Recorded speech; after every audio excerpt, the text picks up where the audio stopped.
Okay. So, అంటే 'భగవంత్ కేసరికి' మీరు work చేశారు. అసలు ఆ యాక్షన్ ఎపిసోడ్స్ గానీ, శ్రీలీల గారు, బాలకృష్ణ గారి కాంబినేషన్స్ కానీ చాలా అసలు ఫైట్స్‌కి మీకు మంచి పేరొచ్చింది 'భగవంత్ కేసరికి.' అది మీరు ఫస్ట్ ఫుల్ ఫ్లెడ్జ్డ్‌గా బాలకృష్ణ గారితోటి మూవీ కదా! అవును. అండ్ ఇప్పుడు 'డాకు మహారాజ్.' సో, 'డాకు మహారాజ్‌కి' మిమ్మల్ని ఆన్ బోర్డ్ తీసుకున్నప్పుడు బాబీ గారు గానీ, నాగవంశీ గారు కానీ వీళ్ళందరూ యాక్షన్ ఎపిసోడ్స్ గురించి మీతో డిస్కస్ చేసిందేంటి ఫస్ట్? ఆ సినిమాలోకి ఆన్ బోర్డ్ నేను అవ్వడానికి కారణం బాలకృష్ణ గారే. ఓకే.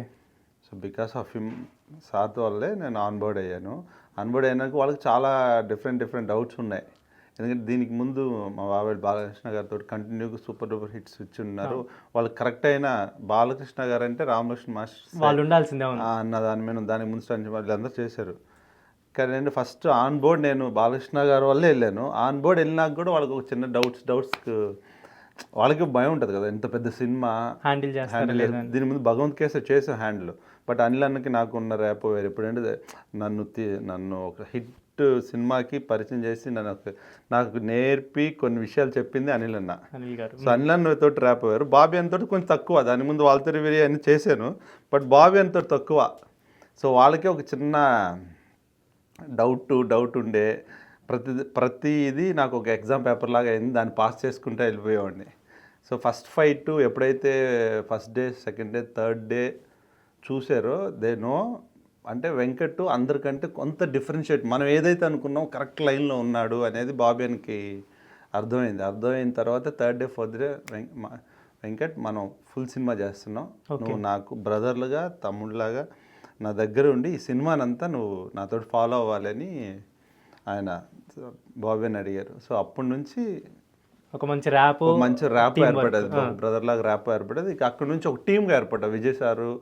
విజయ్ సారు నేను ప్రతిరోజు డిస్కస్ చేసుకుంటాం. విజయ్ సారు, నేను, బాబీ అన్న, చక్రవర్తి రెడ్డి స్క్రీన్ ప్లే, ఈ నలుగురు మేము ఏంటంటే ఒక టీమ్గా, అంటే ఎవరు వదులుకోం. ప్రొడక్షన్ విషయంలోనూ ఎవరిని వదులుకోం. అందరం ఒకళ్ళని అలా వచ్చి గోడలాగా ఏ విషయంలో అన్నా కానీ ఎవరో ఒకళ్ళు ముందుంటాం. మాకు ఏదన్నా ఉంటే బాబీ అన్న ముందుంటాడు, బాబీ అన్నకి ఏదన్నా ఉంటే విజయ్ సార్ ముందుంటారు. సో ఒక టీం వర్క్ ఏంటని ఈ సినిమాతో అర్థమైంది. ఒక గ్లిమ్స్ షాట్ లాంటిది ఒకటి వేశారు బాలకృష్ణ గారు, ఒక బాక్స్ ఓపెన్ చేసి అడవిలో ఒక ఫైట్ లాంటిది. సో అది వచ్చినప్పటి నుంచి ఎంత క్యూరియస్గా ఉన్నారంటే ఆడియన్స్, ఏదో చూపించబోతున్నారు ఈ ఫిలింలో కొత్తగా అని. అది నాకు తెలిసి ఒక 6 months బ్యాక్ ఒక గ్లిమ్స్ షాట్ లాగా ఒకటి వేశారనమాట, బర్త్డేకి వేశారు. సో అప్పటి నుంచి ఇప్పటి వరకు స్టిల్ నిన్నటి వరకు కూడా అదే ఎగ్జైట్మెంట్తో ఉన్నారు. అంటే టీమ్ కానీ ఆడియన్స్ కానీ దే ఆర్ వెయిటింగ్ అనమాట, ఏంటి అసలు ఏం ఉండబోతుంది, ఏం చెప్పబోతున్నారని. అండ్ మనకి ఫ్యూ గ్లిమ్సెస్ షాట్లో మొన్న దీనికన్నా ముందు ఒక గ్లిమ్స్ వచ్చింది, ఎడారిలో ఇసుక కొంచెం ఇలా సౌండ్స్ వస్తూ ఆ షాట్ ఉంది. అసలు ఇది అల్టిమేట్ ఏమో నిజంగా నాకు తెలిసి అన్నట్టు అనిపించింది. అసలు ఎక్కడెక్కడ షూట్ చేశారు, దీని వర్క్స్ ఎలా జరిగాయన్న? రాజస్థాన్లో షూట్ చేసాం. రాజస్థాన్ అంటే జైపూర్, ఆ ప్రదేశాల్లో కోటల్లో అన్నింటిలో నెంబర్ ఆఫ్ కోటలో షూట్ చేసాం. ఈ శాండ్ స్టామ్ వచ్చి మీరు సాంబార్ లేక్ అనుకున్నాం. ఓకే. సో లొకేషన్ అంతా రెక్కి అంతా అయిపోయింది, అన్నీ చూసాము ఫుల్. అంటే మా అందరికీ ఆ లొకేషన్ బీభత్సంగా నచ్చేసింది. ఆ లొకేషన్ ఏంటంటే ఎడారి మ్యాక్సిమము మనకి ఒక మనిషి దూరంగా వెళ్ళాలంటే కనపడ్డాం. సో మా అందరికి మేము ఈ లొకేషన్లో కంపల్సరీ ఆ శాండ్ స్టామ్ చేయాలని ఫిక్స్ అయ్యాం. సో అన్నీ రెక్కి అయిపోయింది. వెళ్ళే టైంలో కరెక్ట్గా ఏంటంటే మేము వెళ్ళిన టైంలో వర్షాలు పడినాయి. ఓకే. వర్షాలు పడి మొత్తం వాటర్ వచ్చేసింది. అంటే గుర్రాలు వెళ్తానికి ఇబ్బంది, ఛాన్సే లేదు అని చెప్పేసారు. లేదు మాకు అక్కడే చేయాలనుకున్నాం, కానీ మొత్తం మేమంతా డిసప్పాయింట్ అయిపోయాం అరే అని. సో రాజస్థాన్ షెడ్యూల్ ఫినిష్ చేసుకొని ఆలోచిస్తున్నారు, మంచి టైం మిస్ చేసాం, సాంబార్ లేక్ రాలేదు.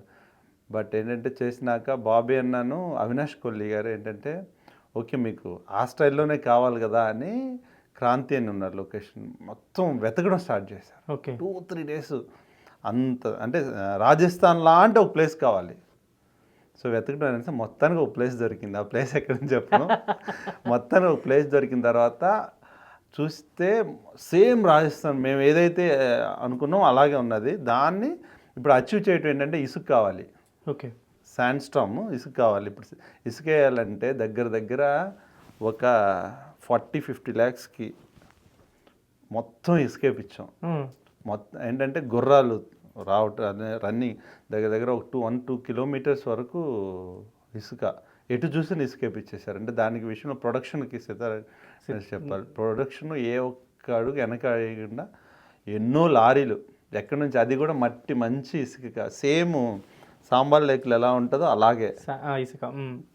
వేసి అక్కడ నుంచి తెప్పించి ఒక 10 days వర్క్ చేయించారు. మొత్తం హైట్లో ఉన్న ప్రాంతం మొత్తం ఇసుక చేసాం. 2 కాస్ట్ అయింది. ఓకే. ఇసుక చేసి ఆ తర్వాత ఎపిసోడ్ చేసాం. చాలా అది శాండ్ స్టామ్. చాలా కష్టపడి ఉంటారని. చాలా కష్టం. అది ఆ శాండ్ స్టామ్ కూడా ఎండలోనే చేసాము. ఇంకోటి విండ్ ఎక్కువ ఉండేది హైట్ ప్లేస్లో ఉండటం వల్ల. ఆ విండ్తో పాటు ఫ్యాన్స్ ఎక్కువ ఉండే 7-8 ఫ్యాన్స్ కంటిన్యూగా స్టామ్ క్రియేట్ చేయాలి. ఇసుక పక్కనుండి సెట్ డిపార్ట్మెంట్ కానీ మా యాక్షన్ ఫైటర్స్ కానీ వేస్తూనే ఒక బాండీలా పట్టుకొని ఉండాలి.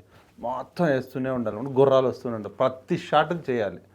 ఈ 7 ప్రొపెలర్స్ తిరుగుతున్నప్పుడు రోల్ కెమెరా యాక్షన్ వినపడదు, స్టాప్ వినపడదు. ఒక్కొక్కటి ఏంటంటే కొన్నిసార్లు గుర్రాలు ఫాస్ట్గా వెళ్ళిపోయి టప్పని తిరిగి ఈ ఫ్యాన్స్ చూసినంటే మళ్ళీ ఇలా పడేస్తాం, కింద పడేస్తాం, ఆ మనిషిని లాక్కెళ్తాం, అలా చేసేస్తాయి అన్నమాట.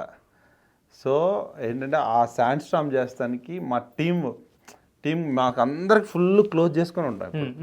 అదే మొత్తం అంటే సాంబార్ చేయాల్సింది, రాజస్థాన్ చేయాల్సింది లక్కీగా ఒక ప్లేస్ యూనిట్ పట్టి ఖర్చు పెడతాం వల్ల శాండ్ స్టామ్ ఇప్పుడు మీరు చూస్తున్న శాండ్ స్టామ్ ఇక్కడే చేసాం. కానీ ఎక్కడ చేసాం చెప్పండి.